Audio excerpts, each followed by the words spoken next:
Para calcular las semanas de embarazo, se debe empezar a contar desde el primer día de la última regla, ya que este es el único dato preciso del que pueden disponer el médico, puesto que la ovulación se produce aproximadamente 14 días después del inicio de la última regla, pero no se puede conocer con exactitud.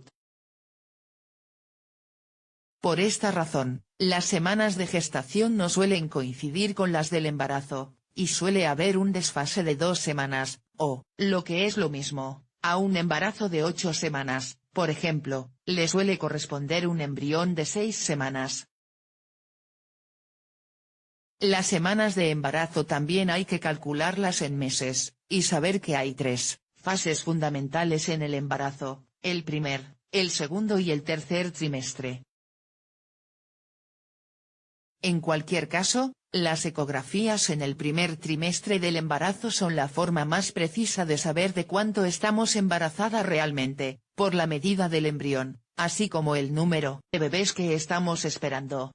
Ya vimos cuáles son los síntomas de las primeras semanas de embarazo en cómo es la semana 2 de embarazo, ahora veremos cómo calcular las semanas. Cálculo de las semanas de embarazo. El embarazo suele tener una duración media de 40 semanas, que corresponden a 10 meses lunares de 28 días cada uno, es decir, 280 días totales. Los ginecólogos suelen considerar normal que el parto pueda adelantarse 15 días, o bien retrasarse una semana, respecto al calendario semanal de embarazo. Aunque la duración media de un embarazo sean 40 semanas, es muy habitual que el bebé nazca antes de la semana 37 de embarazo, momento en el que se considera que el parto es prematuro. Cuando las reglas no son regulares, las ovulaciones tampoco lo son, por lo que no es posible saber en qué momento se ha ovulado después de tener el último periodo, por lo que las ecografías son importantes.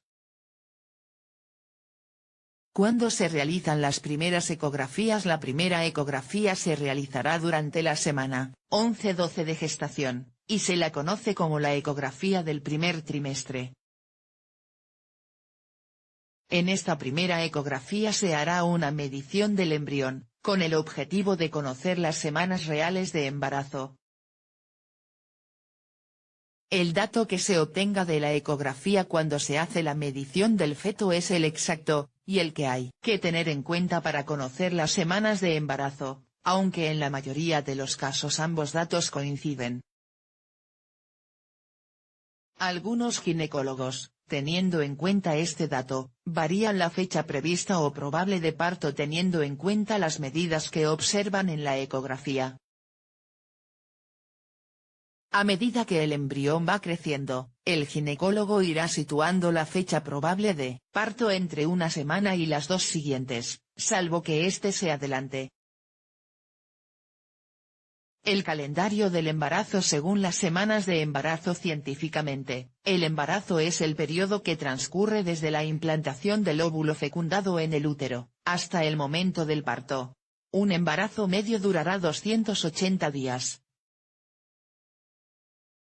De esta forma podemos irlos tachando en el calendario para estar seguras, además de la información que vaya ofreciendo nuestro ginecólogo, a la luz de las diferentes ecografías que nos haremos durante todo el embarazo.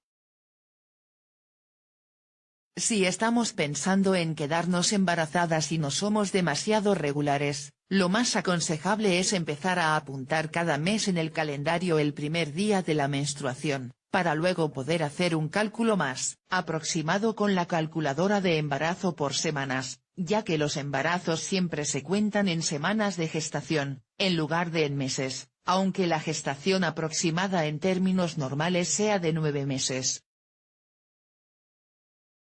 La regla de Nagele o cómo conocer las semanas de embarazo. La regla de Nagele es una sencilla fórmula que nos permitirá conocer la fecha probable de parto. Consiste en restar, al primer día de la última menstruación, 3 meses, y después añadirle 7 días. El resultado será la fecha probable de parto. Por ejemplo, si nuestra última regla fue el 1 de abril, tenemos que restarle 3 meses, poniéndonos en enero, y sumarle 7 días. Luego la fecha probable de parto sería el 7 de enero. Si la duración de nuestro ciclo es inferior a los 28 días habituales, hay que tener en cuenta que por cada día menos, la fecha prevista de embarazo o FPP se adelantará un día. Si nuestro ciclo habitual es de 27 días, deberemos restar 10 días a nuestra FPP. Igualmente, si nuestro ciclo es más largo, por cada día de más, nuestra fecha prevista de embarazo se retrasará un día. Si descubrimos que estamos embarazadas justo el día en que debería habernos bajado la regla, ese momento ya se considera como la cuarta semana de embarazo, aunque la concepción se haya producido 2 semanas antes. Esta medida resulta, tal vez, un poco confusa, pero es la aceptada y puesta en práctica por los médicos que calcularán la fecha prevista de parto. Otra forma de medir el embarazo, los trimestres. Además de calcular las semanas de embarazo, una medida fiable y recomendable para establecer nuestro calendario, el embarazo también se divide en trimestres, y son 3. El primer trimestre de embarazo, que abarca desde la fecha aproximada de fecundación, hasta la semana 14 de embarazo, y que en total son 12 semanas de gestación. El segundo trimestre de embarazo, que abarca desde la semana 14 de embarazo hasta la semana 28 de embarazo. Y por último el tercer trimestre, que abarca desde la semana 28 de embarazo hasta el nacimiento del bebé. Let's block ads. Uy,